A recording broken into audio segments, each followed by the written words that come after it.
On va dans le livre de Marc. Marc, chapitre 3, verset 21.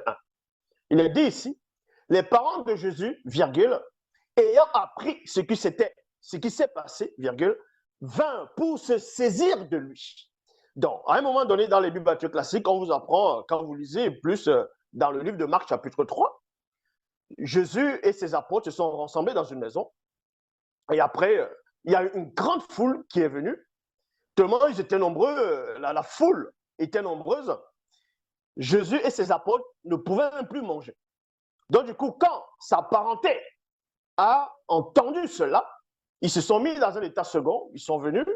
Et c'est là où on vous dit ici que les parents de Jésus, ayant appris ce qui se passait, vinrent pour se saisir de lui.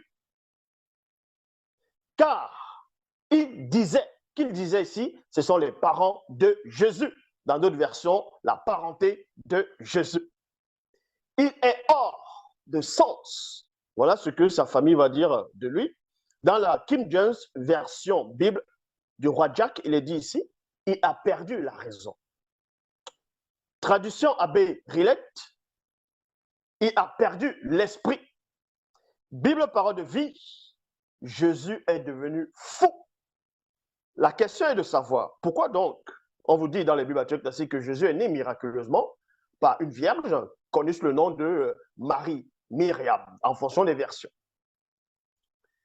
Et ensuite, Jésus a grandi sous la tutelle de Marie et de son père, Joseph, adoptif. D'autres diront que c'était son père charnel aussi. Mais sous la tutelle de Joseph et de Marie. Donc, il a grandi, il était soumis à ses parents. Même dans le livre de Luc, on vous révèle qu'il était néanmoins soumis à ses parents. Et plus tard, on vous apprend que Marie, mère de Jésus, a eu aussi d'autres enfants, donc des garçons et des filles, c'est-à-dire les filles et des garçons, dont Jésus avait des frères et des sœurs, selon les Bibles classiques, charnel aussi.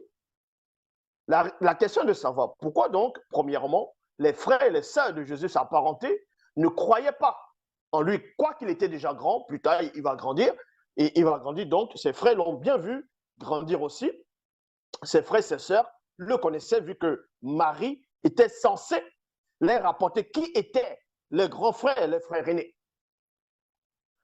C'est là que vous comprenez que sa parenté, premièrement, comme ça c'est la phase 1, montre premièrement que sa parenté ne croyait pas en lui. Pourquoi sa parenté ne croyait pas en lui? Qu'est-ce qu'il voyait sur ce Jésus pour ne pas croire, pour ne pas adhérer à ce personnage-là? Dans la phase 2, donc, la première phase ici, c'était pour vous montrer que sa parenté le prenait pour un fou. Là, après un moment donné, pour un fou, quelqu'un qui avait perdu la raison, quelqu'un qui était hors de sens.